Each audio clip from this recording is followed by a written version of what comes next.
बहराइच पीड़ित परिवार से मिले सीएम योगी आदित्यनाथ, अधिकारियों को उपद्रवियों के खिलाफ सख्त कार्रवाई करने के निर्देश। बवाल में गई थी एक शख्स की जान। 69,000 शिक्षक भर्ती मामले में सुप्रीम कोर्ट में सुनवाई आज। दोनों पक्षों की निगाहें सर्वोच्च न्यायालय पर टिकी है। साथ ही दोनों पक्ष के लोग सुनवाई के लिए दिल्ली में डाले हुए हैं डेरा। यूपी में खाने के सामान में थूकने और फर्जी नाम से बेचने पर अंकुश लगाने का अध्यादेश। दुकानों में नेम प्लेट होगी अनिवार्य। अयोध्या में 8वें दीपोत्सव को लेकर तैयारियां हुई तेज। दीपोत्सव में झारखंड से दीप जलाने पहुंचेंगे 150 आदिवासी।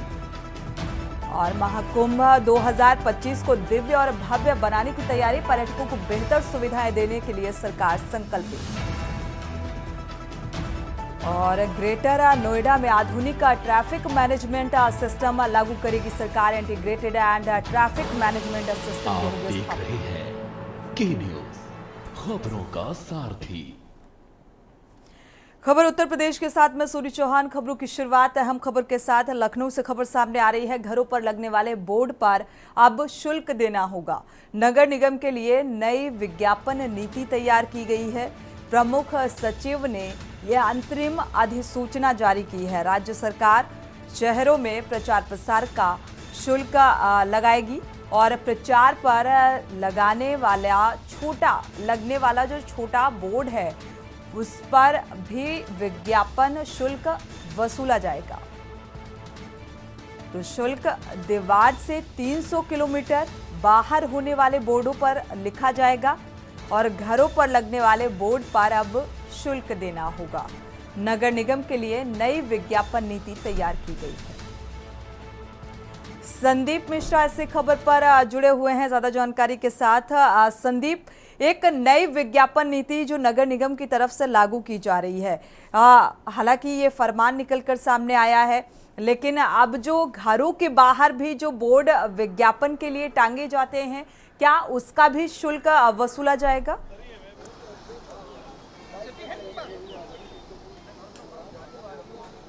देखिए, विज्ञापन नीति का प्रस्ताव जो है वो भेजा गया है, जो कि प्रमुख सचिव हैं अमृत अभिजात हैं, उन्होंने ये प्रस्ताव जो है भेजा गया है कि जो घरों के बाहर जो पोस्टर लगाए जाते हैं या दीवारों पर जो पोस्टर चिपकाए जाते हैं या पुलों के ऊपर जो पोस्टर लगाए जाते हैं, इन सब पे कर वसूला जाएगा। लखनऊ नगर निगम इस पर जो है प्रावधान पे इस प्रस्ताव को आगे बढ़ाने का प्रयास कर रहा है। और महत्वपूर्ण बात यह है कि जिस तरीके से जो सड़कों पर या कह सकते हैं या पुलों पर जो है जो विज्ञापन चिपकाए जाते हैं, उनकी कर वसूली जो है वो लखनऊ निगम करता हुआ नजर आएगा। ऐसा प्रस्ताव जो है वो प्रमुख सचिव अमृत अभिजात हैं, उन्होंने जो है ये भेजा है। अब इस पे अनुमति कितनी जल्दी मिलती है ये महत्वपूर्ण होगा, लेकिन नियमावली 2024 के अंतर्गत इस प्रस्ताव को रखा गया है और इस पे प्रस्ताव के अधीन जो है इस योजना को जमीनी हकीकत पर उतारने का प्रयास जो है वो लखनऊ नगर निगम करता। पोस्टर लगाए जाते हैं या जो पुलों के आसपास जो पोस्टर बैनर लगा दिए जाते हैं या किसी पार्टी विशेष का होता है या किसी व्यक्ति विशेष का होता है, तो ऐसे पोस्टरों को अब जो है लखनऊ नगर निगम इस पे कर वसूलने की नई योजना तैयार कर रहा है। और इसके अंतर्गत जो है तरह जगह जगह पे जहां भी पोस्टर लगाए गए हैं उनसे पूरी तरीके से या तो नगर निगम से आपको अनुमति लेनी पड़ेगी। अगर अनुमति आपने नहीं ली या उसका कर आपने नहीं जमा किया तो आप पर जो है जुर्माना भी वो लगाएगा। तो तमाम के प्रस्ताव को इसमें रखा गया है इस बार में। और ये नियमावली 2024 के अंतर्गत जो ये आएंगे तो इसमें विशेष तौर पे फोकस किया जाएगा। तो लखनऊ नगर निगम इस नई अभियान या नई योजना को जमीनी हकीकत पर उतारने का प्रयास जो है करता हुआ नजर आ रहा है। बिल्कुल संदीप, जानकारी के लिए शुक्रिया। आप अगली खबर सामने आ रही है दिल्ली से। आपको बता दें संदीप, आप बने रहिएगा, दिल्ली का रुख करेंगे। आपको बता दें दिल्ली से खबर सामने आ रही है। नाबालिग छात्रा से गैंगरेप से जुड़ा हुआ ये मामला। लखनऊ में नाबालिग से गैंगरेप हुआ है। यूपी कांग्रेस के अध्यक्ष अजय राय लखनऊ पहुंचे हैं और लखनऊ के झलकारी बाई हॉस्पिटल अजय राय पहुंचे रहे। पीड़िता के परिवार से मुलाकात करने के लिए। नाबालिग छात्रा से चिन्हट इलाके में गैंगरेप हुआ था और घर से 1 किलोमीटर दूर झाड़ियों में नाबालिग छात्रा मिली थी। परिजनों ने पुलिस को इस बात की तहरीर देकर मुकदमा दर्ज कराया है। अजय राय ने कानून व्यवस्था पर सवाल उठाए। यूपी प्रभारी कांग्रेस अविनाश पांडे भी साथ में मौजूद रहे। नाबालिग छात्रा से गैंगरेप से जुड़ा हुआ ये मामला अजय राय इस पीड़ित परिवार से मुलाकात करने के लिए पहुंचे हुए हैं। और ज्यादा जानकारी के साथ संदीप जुड़े हुए हैं इसी खबर पर। संदीप, क्या अपडेट है? अजय राय ने एक बार फिर से कानून व्यवस्था पर सवाल उठाया है।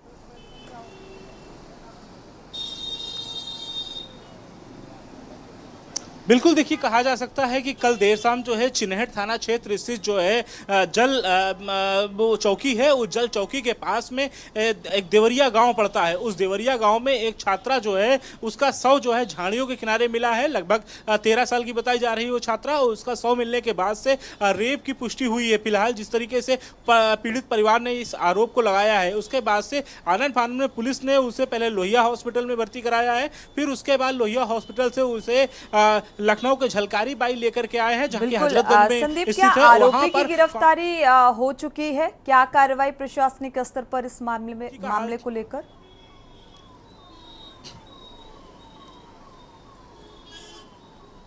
देखिए, अब तक अगर हम पुलिस की बात करते हैं तो पुलिस ने अब तक जो है छानबीन शुरू कर दी है और लगातार जो है पुलिस जो संदिग्ध लग रहे हैं, जो इस पूरे घटनाक्रम में पूरे माने जा रहे हैं, उन पे जरूर कार्रवाई कर रही है। लेकिन महत्वपूर्ण बात यह है कि कानून व्यवस्था पर एक बार फिर से जो है सवालिया निशान विपक्ष जो है उठाने लगा है। कांग्रेस के प्रदेश अध्यक्ष अजय राय वो वहां पे पहुंचे जलकारी बाई में, इसके साथ अविनाश पांडे वो वहां पे पहुंचते हैं और साफ तौर पे कानून व्यवस्था को जंगल राज के रूप में उत्तर प्रदेश को खास तौर पे उन्होंने कहा है और साफ तौर पे ये भी कहा है कि किस तरीके से आज उत्तर प्रदेश में किस तरीके कानून व्यवस्था का राज चल रहा है। यानी कि सवाल पे सवाल अगर उठते चले जा रहे हैं, उसके बावजूद भी कानून व्यवस्था वैसी की तैसी बनी हुई है। यहाँ पर हर एक उत्तर प्रदेश में कई जगह पे गाजियाबाद का उन्होंने जिक्र किया, उन्होंने बहराइच का जिक्र किया, उन्होंने लखनऊ का जिक्र किया जो कि राजधानी है लखनऊ। तो तमाम जिले का जिक्र करते हुए उन्होंने ये कहा है जिस तरीके से उत्तर प्रदेश में जंगल राज फैला हुआ है, इस जंगल राज को हटना चाहिए। अब उत्तर प्रदेश की जनता जान गई है। तो तमाम तरीके की बातें वो कहते हुए अपने बाइट में वो नजर आए हैं। लेकिन साफ तौर पे जिस तरीके से कांग्रेस लगातार जो है इस मुद्दे को गहनता के साथ में उतारने का प्रयास कर रही है, लगातार उन पीड़ित परिवारों से मुलाकात कर रही है। अभी 2 दिन पहले ही एक गौतम परिवार था जिसको पुलिस कस्टडी में मौत हो गई थी, उनके परिवार पर उनके घर में पहुंचा हुआ था। आज फिर झलकारी बाई पहुंच करके उस बेटी का, उन परिवार वालों का हालचाल जानने का प्रयास किया है। जी बिल्कुल, लेकिन एक बार फिर से कानून व्यवस्था पर सवाल खड़े होते हुए नजर आ रहे हैं। शुक्रिया संदीप इस तमाम जानकारी को साझा करने के लिए। पीड़ित परिवार से ये मुलाकात और विपक्ष ने एक बार फिर से सवाल उठाया जिस तरीके से ये रेप की घटनाएं बढ़ती हुई नजर आ रही हैं। गैंगरेप से जुड़ा हुआ ये मामला बताया जा रहा है। प्रशासनिक स्तर पर इस मामले में और आरोपियों के खिलाफ कितनी गंभीर धाराएं लगाई जाती हैं और क्या कार्रवाई होती है ये देखना होगा। लेकिन अजय राय का यहाँ पर पीड़ित परिवार से मिलना और भारतीय जनता पार्टी की को लेकर निशाना साधना, साथ ही कानून व्यवस्था को लेकर भी सवाल उठाया है। फिलहाल झलकारी अस्पताल पहुंचे हैं। पीलीभीत से खबर सामने आ रही है। छात्र से अध्यापक ने अश्लील हरकतें की। प्राइवेट विद्यालय के अध्यापक ने ये अश्लील हरकतें की हैं। विद्यालय में ही कोचिंग का संचालन करता था और कोचिंग पढ़ने आई छात्रा से अश्लील हरकत की गई। छात्रा ने हिम्मत दिखाई और अध्यापक की पोल खोली है। छात्रा ने अपनी मां को इस घटना की जानकारी साझा की। पिता ने थाने में प्रार्थना पत्र देकर गुहार लगाई है। तो पुलिस ने अध्यापक को अभी तक फिलहाल गिरफ्तारी हो चुकी है। करेली थाना क्षेत्र का ये मामला बताया जा रहा है जहां की ये घटना है।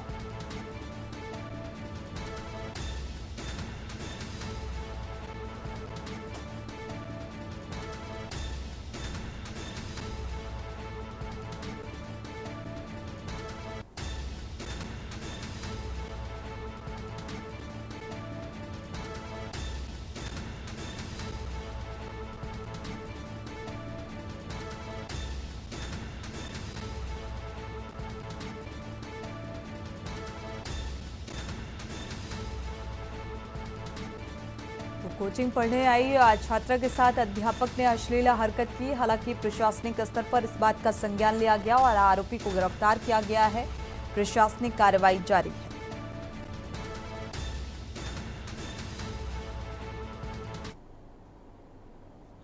वो जो है कि हमारा बच्चा पढ़ता है, श्रीमती सोमवती पब्लिक स्कूल चलता है गाँव में। टीकाराम उसके प्रबंधक हैं, उसी में हमारी बालकी पढ़ते है 12वीं कक्षा में। तो 9 तारीख की घटना है कि जब 3 बजे कोचिंग गए, कोचिंग और भी बच्चे आए थे लेकिन वो देर में आ पाए, बच्चे हमारे पहले पहुंच गए। इसी बीच में अश्लील हरकत करी टीकाराम, और उसी टाइम पे बच्चे आए गए तो हमारी बालकी रो तो भाई मिली, तो और बच्चे ने पूछी तो उन्होंने अपने सैलून भी बताओ। उसके बाद में वो अपने घर पे अपनी माँ से बताओ, माँ के जरिए हमें जानकारी मिली। हम आए फिर थाने एक अपने एप्लीकेशन दी और आगे कानूनी कार्रवाई के लिए आगे बनाए। वक्त एक छोटे से ब्रेक का, लौटेंगे ब्रेक से वापस आ रहे हैं। रुक करते हैं खबरों का। सीतापुर से हम खबर, वैन ने बाइक को टक्कर मारी। वैन में सवार थे कई शिक्षक, बाइक सवार महिला सहित 3 घायल हुए। सभी घायलों को सीएचसी पहुंचाया गया है और चालक को रेफर किया गया। जिला अस्पताल के लिए इलाज जारी है। मुंडन संस्कार से वापस लौट रहे थे और ये बाइक सवार तंबौर क्षेत्र के कम्हारिया गांव में ये घटना घटित हुई।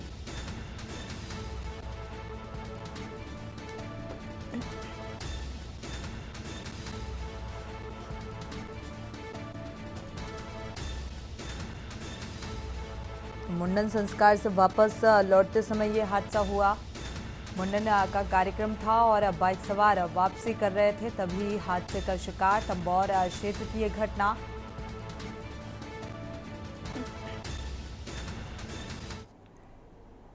पुलिस ने नवजात शिशु के अपहरण की दर्ज कराई रिपोर्ट और जांच करते हुए मारकुंडी थाना क्षेत्र डोडा माफी गांव निवासी कलयुगी पिता और एक आशा बहू सहित 5 लोगों की गिरफ्तारी हुई है।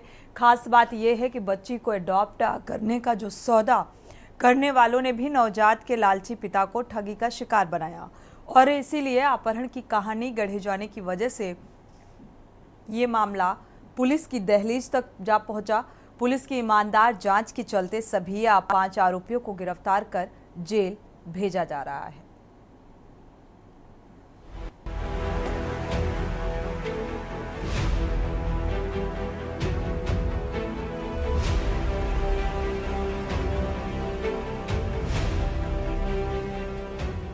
मर्यादा पुरुषोत्तम भगवान श्री राम ने वनवास को बिताते हुए जिस चित्रकूट की धरा पर पवित्रता से भरा था, वहां एक कलयुगी पिता ने नवजात बच्ची का 1.5 लाख रुपए में सौदा कर वात्सल्य के साथ रिश्ते को भी कलंकित किया है। पुलिस अधीक्षक अरुण कुमार सिंह ने बताया कि प्रयागराज निवासी जशवंत प्रजापति को शादी के 8 साल बाद भी संतान सुख नहीं प्राप्त हुआ, इसलिए कौशाम्बी के झोलाछाप डॉक्टर सुधीर सिंह से कोई बच्ची अडॉप्ट कराने की बात की थी। झोलाछाप डॉक्टर ने मानिकपुर की आशा बहू गुड्डी देवी को कोई बच्ची अडॉप्ट कराने की जिम्मेदारी सौंपी थी। आशा बहू ने नवजात के पिता को सेट कर 1.5 लाख रुपए में जशवंत प्रजापति बेटी दिलाना तय कर लिया था। साजिशकर्ता की पत्नी पहले से ही 3 बेटे और 3 बेटियों की मां बन चुकी थी, इसलिए उसने 1.5 लाख रुपए में अडॉप्ट करने के लिए बेटी देने की हामी भरते हुए 10,000 रुपए पेशगी ले ली। इसलिए पत्नी को बहन के घर ले जाकर प्रसव कराया और बहाने से नवजात को लेकर सौदे के अनुसार संबंधित को सौंप दिया। पुलिस अधीक्षक ने सस्पेंस समाप्त करते हुए बताया कि बच्ची को सुपुर्दगी में लेकर झोलाछाप डॉक्टर बच्ची को अडॉप्ट करने वाले जशवंत प्रजापति, आशा बहू गुड्डी देवी और अमित ने नवजात के पिता सुनील को बाकी रकम न देकर एक नंबर थमा दिया, साथ ही फोन पर बात कर बाकी रकम प्राप्त करने को कहा। बाद में नवजात के पिता को गाड़ी से उतारा और स्वयं बच्ची सहित फरार हो गया। दिए गए नंबर पर बात न होने पर पिता ने नवजात बच्ची के अपहरण की झूठी कहानी गढ़ते हुए मुकदमा दर्ज करा दिया। जनपद चित्रकूट के मारकुंडी थाना क्षेत्र में 11 अक्टूबर को एक मामला दर्ज होता है कि एक बच्ची जो अभी 1 दिन की भी नहीं, लगभग 20 घंटे की है, उसके प्रसव के बाद कुछ लोग आते हैं और उसके पिता से ये बताते हैं कि इसका टीकाकरण होना है और आपको आर्थिक सहायता मिलनी। खंगालने के बाद हम उस गाड़ी तक पहुंच गए और उस गाड़ी के आधार पर फिर फाइनली हम पहुंचे तो कहानी इस तरह से निकल के आई कि एक जसवंत प्रजापति नाम के व्यक्ति हैं प्रयागराज जनपद के। वो 7-8 साल शादी के हो गया, अभी निसंतान थे। उन्हें बच्चे की तलाश थी तो एक डॉक्टर सुधीर हैं जो झोला छाप डॉक्टर, उन्होंने कहा बच्चे का इंतजाम हम करा देंगे। और फिर डॉक्टर सुधीर ने एक गुड्डी देवी हैं जो आशा बहू हैं, मारकुंडी क्षेत्र की ही, उनसे संपर्क किया और इस तरह के इन लोगों ने षड्यंत्र किया। उस षड्यंत्र में उस बच्ची का पिता भी शामिल है। उसके पास इससे पहले 6 औलादें हैं, 3 बच्चे 3 बच्चियां। 7वीं औलाद को उसने इस तरह से सौदा किया था बेचने का और इसी बहाने वो लेकर आया और जब उसे पैसे पूरे नहीं मिले तब उसने पुलिस में इस तरह की तहरीर देकर के मुकदमा लिखाया है। इसमें वो व्यक्ति जिसे बच्ची चाहिए थी, जिसने अवैधानिक तरीके से खरीद फरोख्त की, वो डॉक्टर जिसने इस पूरा षड्यंत्र किया, षड्यंत्र में मुख्य भूमिका निभाने वाली गुड्डी देवी और 2 अन्य जो गाड़ी लेकर के उनके साथ साथ आए थे, इन सबकी गिरफ्तारी हो गई है। पुलिस अधीक्षक ने बताया कि बच्ची का सौदा करने की धारा बढ़ाकर नवजात के पिता सहित सभी गिरफ्तार अभियुक्तों को जेल भेज दिया जा रहा है।